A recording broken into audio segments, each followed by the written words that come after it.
നമസ്കാരം. ബി.ജെ.പി. സ്ഥാനാർത്ഥിയായിട്ടുള്ള തിരുവനന്തപുരത്ത് രാജീവ് ചന്ദ്രശേഖർ പണമിറക്കി വോട്ട് പിടിക്കുന്നു എന്ന ഒരു ആരോപണവുമായിട്ട് തിരുവനന്തപുരത്തെ UDF-ൻ്റെ സ്ഥാനാർത്ഥിയായിട്ടുള്ള ശശി തരൂർ രംഗത്തെത്തിയിരിക്കുകയാണ്. അതായത് അദ്ദേഹം പറയുന്നത് തനിക്കെതിരെ തീരദേശം കേന്ദ്രീകരിച്ചുകൊണ്ട് ക്രൈസ്തവ വിഭാഗങ്ങൾക്കിടയിൽ നുണപ്രചാരണം നടത്തുന്നു എന്നാണ് ശശി തരൂരിൻ്റെ വാദം. നുണപ്രചാരണം നടത്തുന്നത് രാജീവ് ചന്ദ്രശേഖർ ആണ് എന്നാണ് തരൂർ മാധ്യമങ്ങളോട് പറഞ്ഞിരിക്കുന്നത്. ഈ NDA ഇനി അധികാരത്തിലെത്തില്ല എന്നാണ് എൻ്റെ വിശ്വാസമെന്നും കേരളത്തിലെ ഏറ്റവും ശക്തനായിട്ടുള്ള BJPയുടെ നേതാവായിട്ടുള്ള ഒ രാജഗോപാൽ മത്സരിച്ചിട്ട് ജയിക്കാത്ത മണ്ഡലമാണ് തിരുവനന്തപുരം. രാജീവ് ചന്ദ്രശേഖർ മതിയാകുമെന്ന് എന്താണ് ഉറപ്പ് എന്നാണ് ശശി തരൂരിൻ്റെ ചോദ്യം.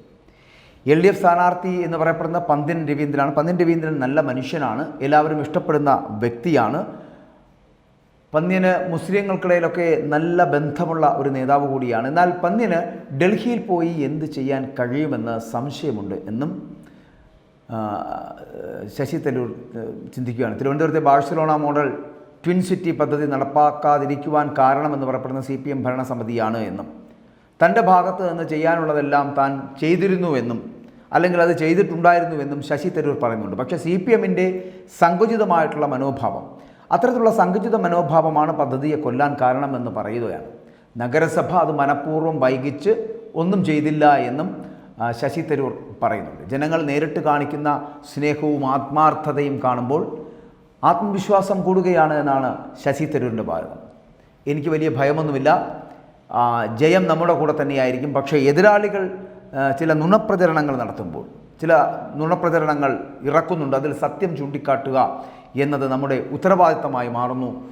അത് പക്ഷേ വേദനാജനകമാണ് എന്നാണ് ശശി തരൂർ പറഞ്ഞു വെക്കുന്നത്. പക്ഷേ ശശി തരൂരിൻ്റെ ഈ സ്റ്റേറ്റ്മെൻറ്റാണ് ഇത്തരത്തിലൊരു വീഡിയോ ചെയ്യാൻ എന്നെ പ്രേരിപ്പിച്ചത്. അതായത് BJP സ്ഥാനാർത്ഥിയായിട്ടുള്ള രാജീവ് ചന്ദ്രശേഖർ പണമിറക്കി വോട്ട് പിടിക്കുന്നുവെന്ന ഒരു ആരോപണം. എന്തിനാണ് രാജീവ് ചന്ദ്രശേഖർ പണമിറക്കി വോട്ട് പിടിക്കുന്നു എന്ന് പറഞ്ഞ് ഒരു മുൻകൂർ ജാമ്യം ശശി തരൂർ എടുക്കുന്നത്? അങ്ങനെ ചിന്തിക്കണ്ടേ? അതായത് താൻ പരാജയപ്പെടുമെന്ന് ഏകദേശം ഒരു ധാരണയിലേക്ക് ശശി തരൂർ എത്തുന്നു എന്നുള്ളതിൻ്റെ സൂചനകളാണ്. തരൂർ പറയുന്നത് ഈ തീരദേശ മേഖലയൊക്കെ കേന്ദ്രീകരിച്ചുകൊണ്ട് ക്രൈസ്തവ വിഭാഗങ്ങൾക്കിടയിൽ ചില നുണപ്രചരണങ്ങളൊക്കെ നടക്കുന്നുണ്ട്. ഈ നുണപ്രചരണം നടത്തുന്നത് രാജീവ് ചന്ദ്രശേഖറും അദ്ദേഹത്തിൻ്റെ പാർട്ടിയുമാണ് എന്നാണ് അദ്ദേഹം പറയുന്നത്. അപ്പോൾ തരൂർ എവിടെയോ പരാജയം മണത്തു തുടങ്ങിയിരിക്കുന്നു എന്നല്ലേ നമുക്കിതിൽ നിന്ന് മനസ്സിലാക്കേണ്ടത്? അല്ലെങ്കിൽ ഏത് തരത്തിലുള്ള പ്രവർത്തനം, അതിപ്പോൾ ഒരു തിരഞ്ഞെടുപ്പാകുമ്പോൾ പല തരത്തിലുള്ള പ്രത്യാരോപണങ്ങൾ ഉണ്ടാകുക എന്നുള്ളത് സ്വാഭാവികമാണ്. അത്തരത്തിൽ ആരോപണങ്ങൾ ഉണ്ടാകുമ്പോൾ അതിനെ മറികടന്ന് മുന്നോട്ട് പോവുക എന്നല്ലാതെ എനിക്കെതിരെ ഇങ്ങനെ ആരോപണങ്ങൾ ഉന്നയിക്കുന്നു എന്ന് പറഞ്ഞ് കരഞ്ഞു നിൽക്കേണ്ട ഒരു കാര്യവുമില്ല. അപ്പോൾ അതിൽ നിന്ന് മനസ്സിലാക്കുന്ന നമ്മുടെ ആത്മവിശ്വാസം നഷ്ടപ്പെട്ടിരിക്കുന്നു. നമ്മൾക്ക് കൂടെ പ്രവർത്തിക്കുവാനുള്ള ആത്മാർത്ഥതയുള്ള ചെറുപ്പക്കാർ അണികളില്ലാതായിരിക്കുന്നു കോൺഗ്രസിന് എന്നുള്ള തോന്നൽ ശശി തരൂരിന് തന്നെ ഉണ്ടായിരിക്കുന്നു. അപ്പോൾ താൻ പരാജയപ്പെടുവാനുള്ള സാധ്യത വളരെ വലുതാണ് എന്ന് അദ്ദേഹം മനസ്സിലാക്കുന്നത് കൊണ്ടാണോ അദ്ദേഹം BJPക്കെതിരെ അല്ലെങ്കിൽ രാജീവ് ചന്ദ്രശേഖറിനെതിരെ ഇത്തരത്തിലുള്ള ചില സ്റ്റേറ്റ്മെൻറ്റുകൾ ഇറക്കുന്നത് എന്ന് ചിന്തിക്കേണ്ടി വരും. മറ്റൊന്ന്, അദ്ദേഹം പറയുന്നത് BJPയുടെ ശക്തനായിട്ടുള്ള നേതാവായിട്ടുള്ള ഒ രാജഗോപാലുമായിട്ട് 2014 മത്സരിച്ച വ്യക്തിയാണ് താൻ. അന്ന് 2014 മത്സരിച്ചപ്പോൾ ഒ രാജഗോപാലിന് തന്നെ തോൽപ്പിക്കാൻ കഴിഞ്ഞിട്ടില്ല. 15,849 വോട്ടുകൾക്കാണെങ്കിൽ കൂടിയും വിജയിച്ചിരുന്നു. അങ്ങനെയുള്ള ഒ രാജഗോപാലിനെ പോലുള്ള ഒരാളുടെ സ്ഥാനത്ത് രാജീവ് ചന്ദ്രശേഖർ മതിയാകുമോ? എന്താണ് അതിനുള്ള ഉറപ്പ് എന്നാണ് ശശി തരൂർ ചോദിക്കുന്നത്. അതിനുള്ള ഉറപ്പ് ഇത്രയേ ഉള്ളൂ ശ്രീമാൻ ശശി തരൂർ. അത് ഒ രാജഗോപാലും രാജീവ് ചന്ദ്രശേഖറും ഈ രണ്ടുപേരും തമ്മിലുള്ള വ്യത്യാസം വളരെ വലുതാണ്. ശശി തരൂരിനോടൊപ്പം നിൽക്കാൻ ഏറ്റവും യോഗ്യനായ സ്ഥാനാർത്ഥി എന്ന് പറയപ്പെടുന്ന രാജീവ് ചന്ദ്രശേഖർ തന്നെയാണ്.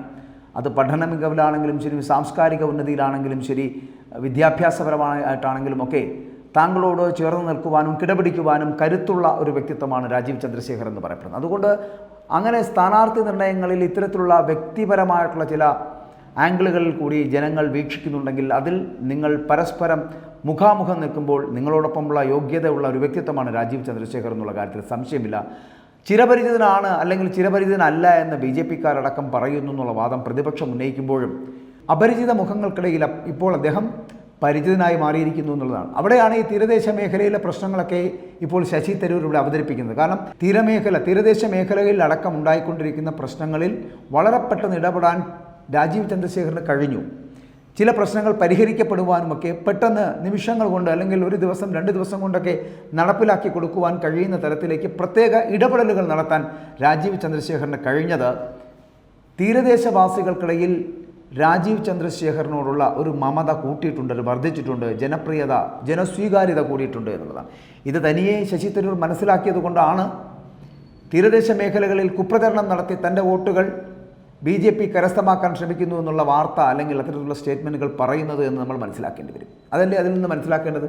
മറ്റൊന്ന്, ഈ ഗ്രാമപ്രദേശങ്ങളിൽ, നാട്ടും പ്രദേശങ്ങളിലൊക്കെ, ഗ്രാമീണ മേഖലകളിലൊക്കെ കുടിവെള്ള പ്രശ്നങ്ങൾ മാത്രമല്ല, തലചായ്ക്കാൻ ഒരിടമില്ലാത്ത, വീടില്ലാത്ത ആൾക്കാരുടെ രോദനങ്ങളൊക്കെ വളരെ നേരിട്ട് നിന്ന് സംസാരിച്ച് അവരോടൊപ്പം അതിനുള്ള പരിഹാരം കാണിക്കുവാൻ, എത്രയും പെട്ടെന്ന് പരിഹാരം നൽകുവാൻ, അതായത് താൻ ഈ മണ്ഡലത്തിൻ്റെ പ്രതിനിധീകരിക്കുന്ന MP ആയിട്ട് മാറുകയാണെന്നുണ്ടെങ്കിൽ 3 മാസത്തിനുള്ളിൽ കുടിവെള്ള പ്രശ്നങ്ങളടക്കം പരിഹരിക്കപ്പെടും, തലചായ്ക്കാൻ വീടില്ലാത്ത പാവപ്പെട്ടവർക്ക് വീട് നൽകുന്ന പദ്ധതി അടക്കം നടപ്പിലാക്കാൻ കഴിയുന്ന തരത്തിലുള്ള പ്രവർത്തനങ്ങൾ സജ്ജീകരിക്കുമെന്ന് ഉറപ്പ് നൽകിയ രാജീവ് ചന്ദ്രശേഖറിനെ ജനങ്ങൾക്കിടയിൽ മതിപ്പുളവാകുന്നു, അല്ലെങ്കിൽ ജനഹൃദയങ്ങളിൽ അദ്ദേഹത്തിന് സ്ഥാനം ലഭിക്കുന്നു എന്നുള്ളതാണ്. അപ്പോൾ ഇതൊക്കെയാണ് ശശി തരൂർ എന്ന് പറയപ്പെടുന്ന കഴിഞ്ഞ 3 തവണയായി തിരുവനന്തപുരം ലോക്സഭാ മണ്ഡലത്തിൽ നിന്ന് മത്സരിച്ച് വിജയിച്ച് കയറുന്ന ശശി തരൂരിനെ പരാജയ ഭീതിയിലേക്ക് എത്തിക്കുന്നത് എന്ന് വേണമെങ്കിൽ പറയാം. ആ പരാജയ ഭീതിയിൽ നിന്നുകൊണ്ടാണ് അദ്ദേഹം ഇപ്പോൾ പറയുന്നത് BJPയോടൊപ്പം മത്സരിക്കുമ്പോൾ BJP സ്ഥാനാർത്ഥികൾ എന്ന് പറയപ്പെടുന്നത് അത് പണമിറക്കി തനിക്കെതിരെ തന്നെ പരാജയപ്പെടുത്തുന്നതിന് വേണ്ടിയുള്ള ശ്രമങ്ങൾ നടത്തുന്നു എന്ന് പറയപ്പെടുന്ന തരത്തിലുള്ള വാർത്തകൾ അദ്ദേഹം പുറത്തുവിടുന്നത്. പക്ഷേ അദ്ദേഹം ചിന്തിക്കുക, തീരദേശ മേഖലകളിലാണെങ്കിലും നാട്ടിൻ പ്രദേശങ്ങളിലാണെങ്കിലും കുടിവെള്ളം ലഭിക്കാത്ത മേഖലകളിലാണെങ്കിലും വീടില്ലാതെ തലചായ്ക്കാൻ ഒരിടമില്ലാതെ കിടക്കുന്ന പാവപ്പെട്ടവരുടെ ഇടയിലാണെങ്കിലും ഒക്കെ സാംസ്കാരിക ഔന്നത്യം നിറയുന്ന ഇടങ്ങളിൽ പോലും രാജീവ് ചന്ദ്രശേഖർ എന്ന് പറയപ്പെടുന്ന വ്യക്തിത്വം മതിപ്പുളവാക്കുന്ന തരത്തിലേക്കുള്ള പ്രവർത്തനങ്ങൾ കാഴ്ചവെക്കുന്നു എന്ന് മാത്രമല്ല, ജനഹൃദയങ്ങളിൽ ഇടം പിടിക്കുന്നു എന്നുള്ളതും ഈ ജനാധിപത്യത്തിൻ്റെ മഹനീയമായ ഒരു സാന്നിധ്യം അറിയിക്കുന്ന തരത്തിലേക്ക്, ജനഹിതം എന്താണോ അത് തനിക്ക് അനുകൂലമാക്കുന്ന തരത്തിലേക്ക് കൊണ്ടുവരുവാനുള്ള ഒരു ശ്രമം അത് രാജീവ് ചന്ദ്രശേഖറിൻ്റെ ഭാഗത്തു നിന്നുണ്ടാകുന്നുണ്ട്.